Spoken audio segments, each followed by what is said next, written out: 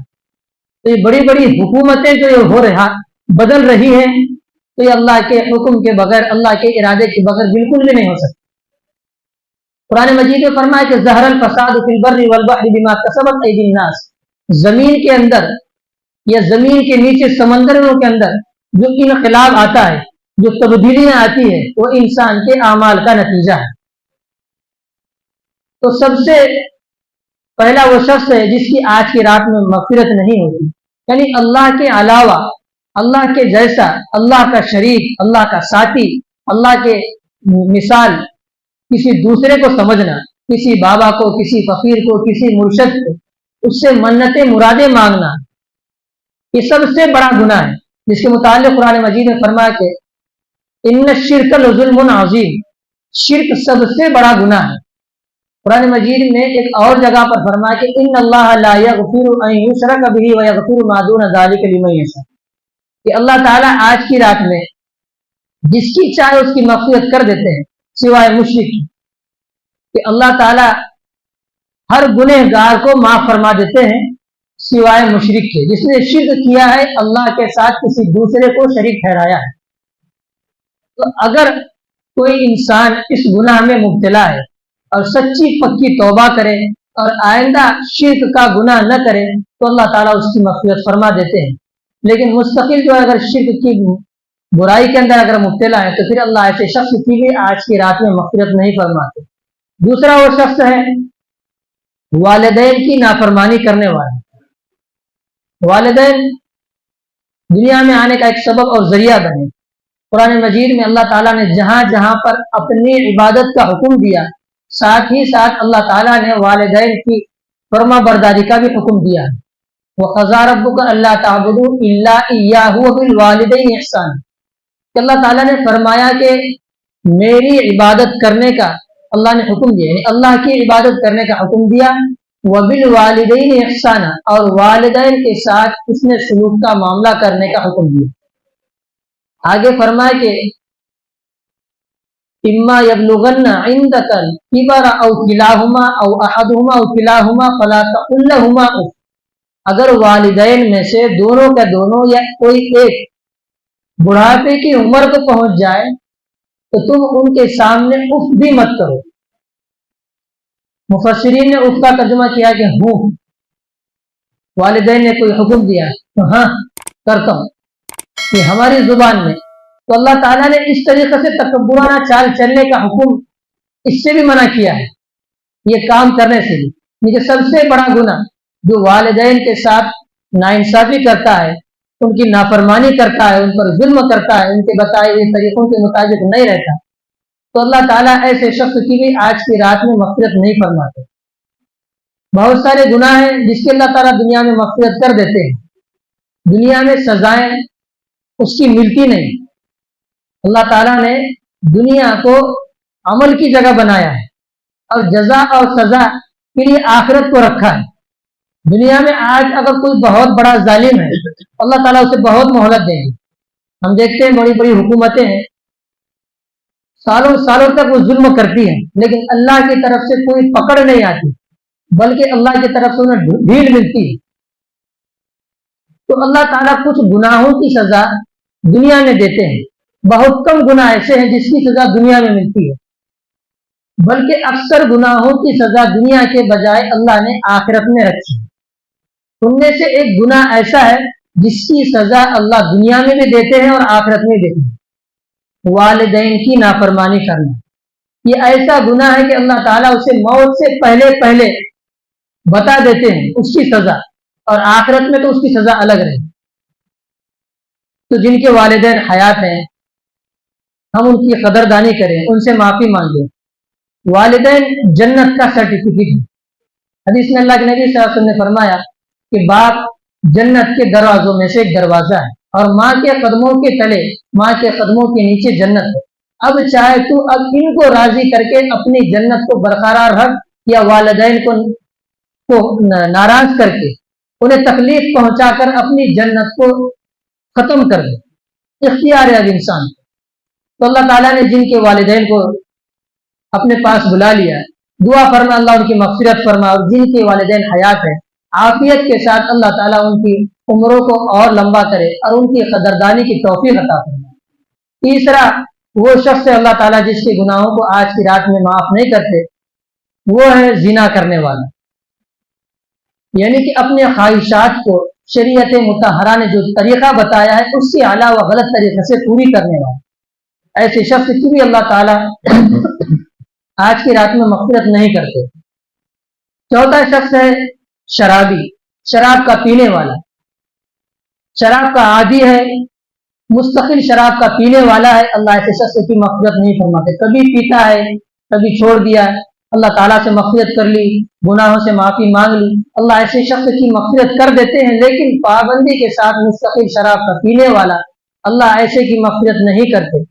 شراب کو ام الخبائث کہا گیا ہے، یعنی خبیث چیزوں کی، گناہوں کی جڑ کہا گیا ہے۔ انما الخمر والمیسر، کہ شراب اور جوا یہ شیطان کے کھیلوں میں سے ایک کھیل کہا گیا ہے۔ ایک بہت بڑے عابد، عبادت گزار، متقی، پرہیزگار، نیک اور دیندار آدمی تھا، اسے شریعت کا علم نہیں تھا، عالم حافظ نہیں تھا، بلکہ دیندار تھا، عبادتیں، نمازیں، روزہ بہت تھے اس کی زندگی میں۔ تو شیطان نے اس کو بہکانے کے لیے، اس کی عبادتوں کو ختم کرنے کے لیے اس کے دل میں وسوسہ ڈالا گناہوں کا، اور اس کے سامنے ایک چیز پیش کی کہ تو اتنے دنوں سے عبادتوں میں لگا ہوا ہے، تھوڑا سا باہر نکل، کچھ کام کر لے، شراب پی لے، تھوڑا سا عائش کر لے، زنا کر لے، تھوڑا سا اپنے آپ کو لوگوں کے سامنے عبادت گزار شمار کر، میں بہت بڑا عابد ہوں، جو دوسرے جو گنہگار لوگ ہیں ان کی ذرا تذلیل کر کہ تم نماز نہیں پڑھتے، میں اتنا بڑا عبادت گزار ہوں۔ شیطان نے اس طریقے سے اس کے دل میں وسوسے ڈالے، تو اس شخص نے سوچا کہ اس کو علم نہیں تھا، اس نے سوچا کہ اب مجھے تھوڑا سا باہر نکلنا چاہیے، کیا کرنا چاہیے؟ تو اس کے دل میں خیال آیا اگر میں زنا کروں گا تو یہ تو میں گنہگار ہو جاؤں گا، اور میرے ساتھ دوسرا شخص جس سے میں زنا کروں گا وہ بھی گنہگار ہو جائے گا، اور لوگوں میں مشہور ہو جاؤں گا، عبادت سے گنہگاری کی طرف میں لوگوں کے نظروں میں آ جاؤں گا۔ تو اس نے وہ چھوڑ دیا، زنا نہیں کیا، زنا کی طرف اس کا دھیان متوجہ نہیں ہوگا۔ دوسری چیز اس کے ذہن میں آئی تو میں اپنے آپ کو بڑا لوگوں کے سامنے ظاہر کروں، میں بڑا عبادت گزار ہوں، متقی ہوں، پرہیزگار ہوں۔ اس نے سوچا کہ چلو یہ کام بھی کوئی اچھا نہیں ہے۔ پھر اس کے ذہن میں آئے کہ لوگ مجھے متکبر کہیں گے، فلاں فلاں کہیں گے۔ اس نے سوچا کہ شراب پی لیتا ہوں، تھوڑا سا عائش کر لوں گا، یہ اپنا ذاتی معاملہ ہے، اس کے بعد اللہ سے توبہ کر لوں گا، یہ تو کسی کو معلوم بھی نہیں ہوگا میں نے شراب پیا نہیں پیا، اس کے بعد توبہ کر لوں گا۔ لیکن جب اس نے شراب پی لیا، شراب پینے کے بعد نشے میں اس نے زنا بھی کر لیا اور باہر جا کر لوگوں سے جھگڑا بھی کیا، یہاں تک کہ ایک آدمی کا اس نے قتل بھی کر دیا، یعنی کہ تینوں گناہ اس سے ہو گئے شراب کی نشے۔ اسی وجہ سے کہا گیا کہ شراب ام الخبائث ہے، سارے گناہوں کی جڑ ہے۔ تو یہ ایسا شخص جو شراب کا عادی ہے، سچی پکی توبہ کر لے، اللہ تعالیٰ اس کے گناہوں کو معاف کر دیں۔ آخری شخص ہے صلہ رحمی نہ کرنے والا، رشتوں کو توڑنے والا، اور ایک شخص ہے چغل خوری کرنے والا، اللہ تعالیٰ اس کی بھی مغفرت نہیں فرماتے۔ آج کے اس دن میں کچھ خاص مخصوص عبادتیں نہیں ہیں، آج کی اس رات میں ہم عبادت کریں اور آنے والے دن کا روزہ رکھیں، بڑی فضیلتوں کی چیز ہیں، حدیث میں اس کی فضیلت آئی ہے، اللہ کے نبی صلی اللہ علیہ وسلم نے روزے کا حکم دیا ہے۔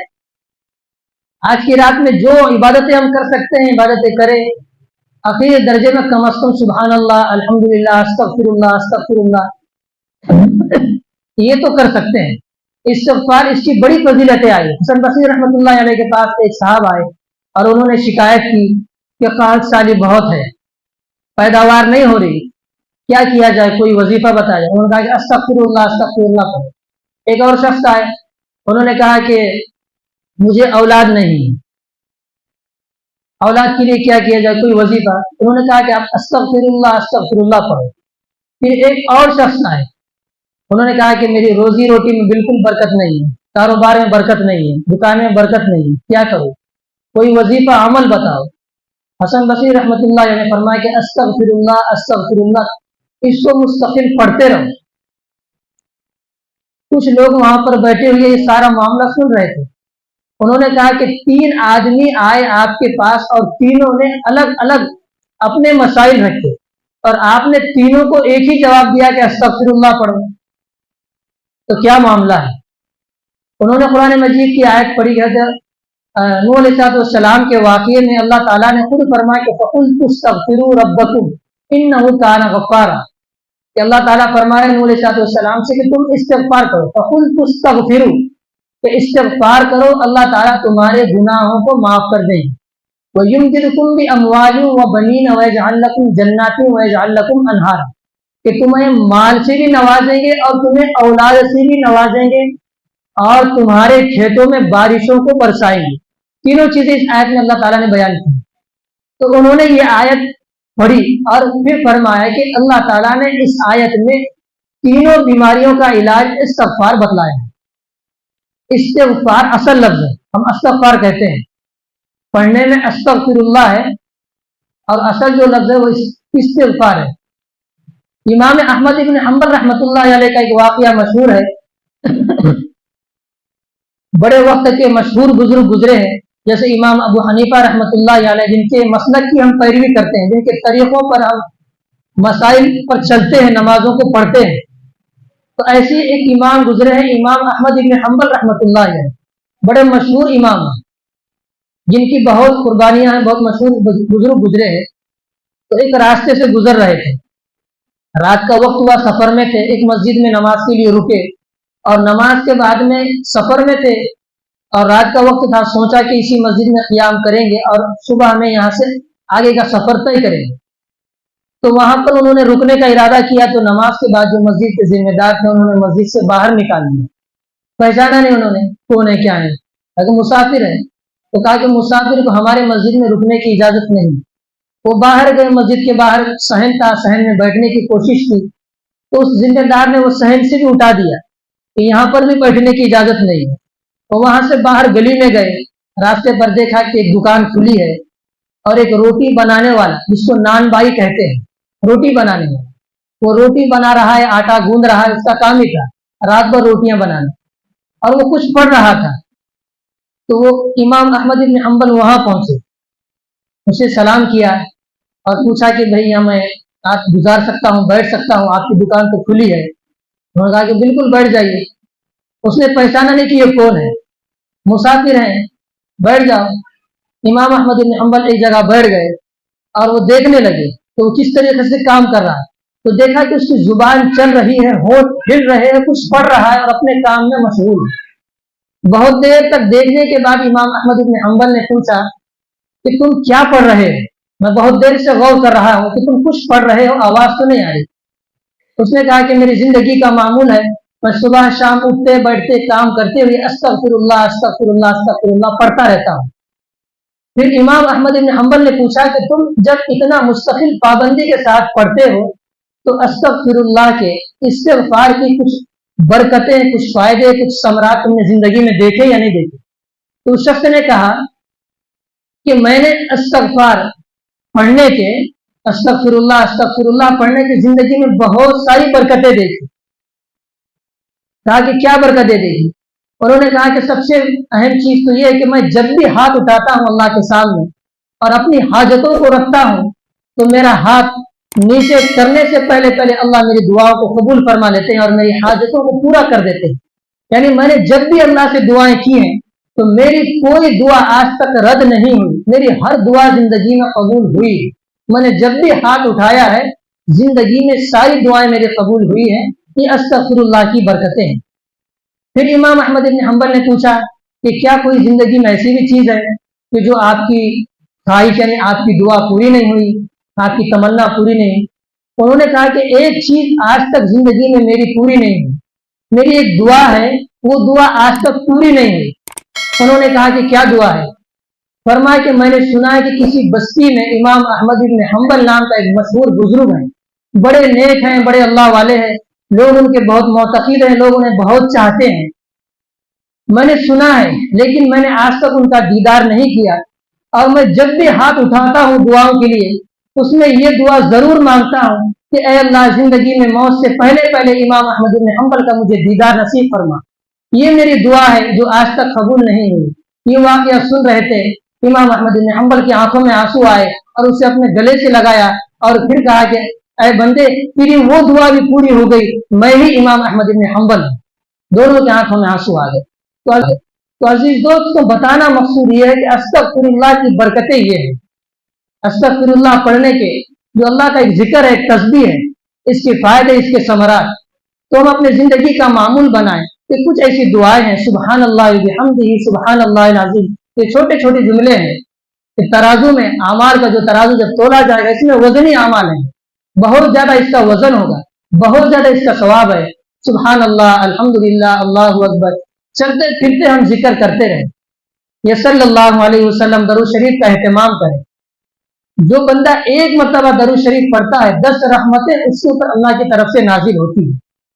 تو زندگی میں ہم دعاؤں کا معمول بنائیں، روزانہ کے جو معمولات ہیں، جو کام ہم کرتے ہیں، ہر چیز کی اللہ کے نبی نے دعائیں بتائی ہیں، سنتوں کے مطابق زندگی گزارے، شریعت کے مطابق زندگی گزارے، تو ہماری دنیا بھی کامیاب رہے گی اور آخرت کی جو زندگی ہے وہ بھی ہماری کامیاب رہے گی۔ جو کچھ کہا گیا، سنا گیا، اللہ تعالیٰ مجھے بھی اور ہم تمام کو عمل کی توفیق عطا فرمائے، شریعت اور سنت کے مطابق زندگی گزارنے کی توفیق عطا فرمائے۔ آج کی اس مبارک رات میں ہمیں اپنی گزری ہوئی زندگی کے سارے گناہوں سے توبہ کرنے کی توفیق عطا فرمائے اور آئندہ زندگی گزری ہوئی زندگی سے بہتر بنائے۔ ہمارے اس ملک کے حالات کو اللہ تعالیٰ درست فرمائے، مسلمانوں کی اللہ تعالیٰ مدد اور نصرتیں فرمائے، خصوصاً فلسطین کے مسلمانوں کے لیے ہم خاص طور سے آج کی رات میں دعا فرمائیں کہ اللہ تعالیٰ انہیں آزادی نصیب فرمائے، ان کی حفاظت فرمائے، اللہ تعالیٰ ان کی چاروں طرف سے جان کی، مال کی، عزت کی، آبرو کی حفاظت فرمائے۔ اللہ تعالیٰ مجھے بھی اور ہم تمام کو کہنے سننے سے زیادہ عمل کی توفیق عطا فرمائے۔ وآخر دعوانا الحمدللہ رب العالمین۔